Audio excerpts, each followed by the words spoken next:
Hello YouTubers out there, this is Jerry at the Movies. On a show last week I discussed briefly the controversy over the Blu-ray release of Halloween II, the 1981 film that celebrated its 30th anniversary this year.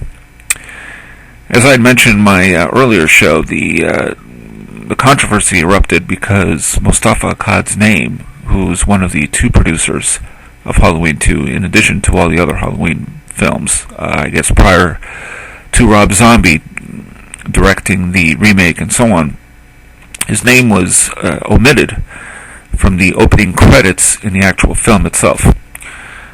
His name is still on the Blu-ray cover box, but not in the film. So in other words, when the film starts, you saw the name Moustappha Akkad Presents, and his name was taken out, and it says now MCA-Universal Presents. Now, I stipulated that there may be two reasons for that, or one of two reasons. One that I'm not so sure is a reason, and that is that Moustappha Akkad was himself a Muslim man, and that this raised some ire, perhaps, and they felt the need to replace his name.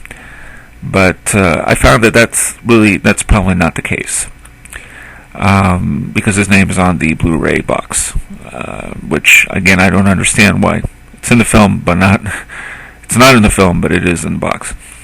The other reason may be that there is some legal wrangling involving the rights, who actually owns the rights to the film. And MCA-Universal may have some issue with that. But again, MCA-Universal Presents is not shown on the box. On the box it says Moustappha Akkad Presents. He was one of the two producers, the other one being Irwin Yablans. However, there was another reason that came up, and I did some checking, and this is in fact true. Moustappha Akkad, prior to helping to produce and finance the Halloween franchise, had directed two films. They were Muhammad, Messenger of God, and Lion of the Desert. Lion of the Desert is a 1981 Libyan historical action film that stars Anthony Quinn as a Libyan tribal leader, Omar Mukhtar. And the story is that he fights the Italian army in the years leading up to World War II. Oliver Reed is also in the film as a general. And Irene Papas is also in the picture, Rod Steiger. So anyway, the point I'm trying to make is that the film itself, Lion of the Desert, was funded by the government under Muammar-Gaddafi. Muammar-Gaddafi. And we all know he is the Libyan dictator whose regime collapsed this year under the Libyan civil war that's, I guess, still currently taking place. So now this is apparently a fact. The film was funded by the government under Muammar-Gaddafi back in 1981. The film was a financial disaster, so they made no money back. Now, the thing is that if that is in fact the truth, and that's the reason why the film was, why Moustappha Akkad's name was taken off the credits for the film, it doesn't explain why it's still in the Blu-ray cover. Also, as I mentioned last week, the first Halloween film is already on Blu-ray, has been for a little while. I don't recall when it was released. And Moustappha Akkad's name is on there. So nobody took issue with it then.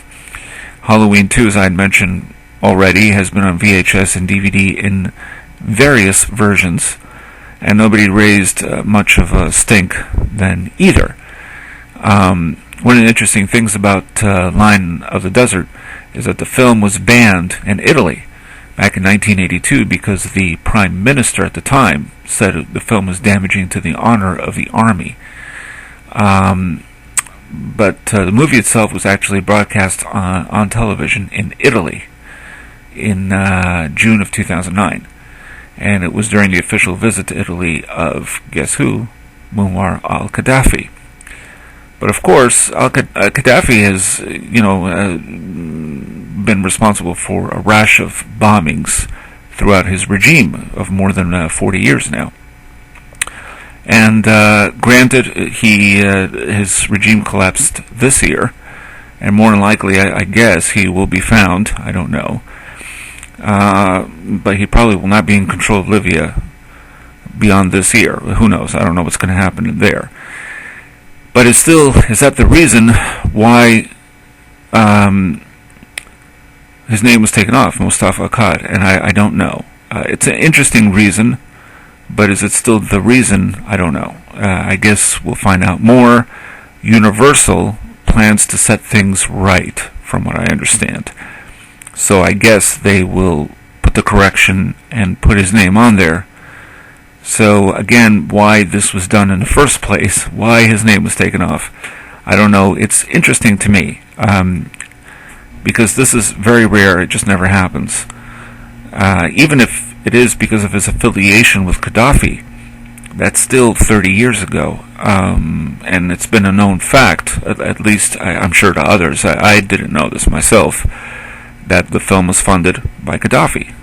But again, that's 30 years ago, which is odd because it's the 30th anniversary, I guess you could say, of Lion of the Desert, in addition to Halloween 2. So, I suppose when we learn more, this may or may not become a bigger story, but it's an interesting one, I gotta say. It gives much more interest, or lends more interest to Halloween 2 than anyone could even remotely give it credit for. So, who knows? I guess we'll find out more.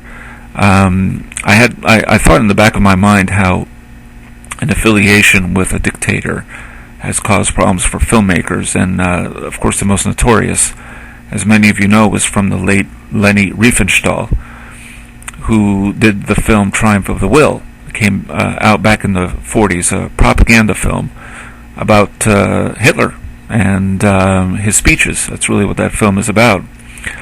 And what's interesting is that film was in fact funded by Hitler. It was managed by Hitler. It was commandeered, if you like, by Hitler. It was pure Hitler, that film. And of course that demonized the career of Leni Riefenstahl ever since then, and she unfortunately did pass away. But that would be the most extreme case, but I think everyone still associates her name with those films that she had done. Triumph of the Will, certainly not the only film she was involved with. So why Moustappha Akkad? It's now, I don't know. I guess let's see what else comes up. But I thought I would bring up this connection with Gaddafi. And this is Jerry the Movies, signing off.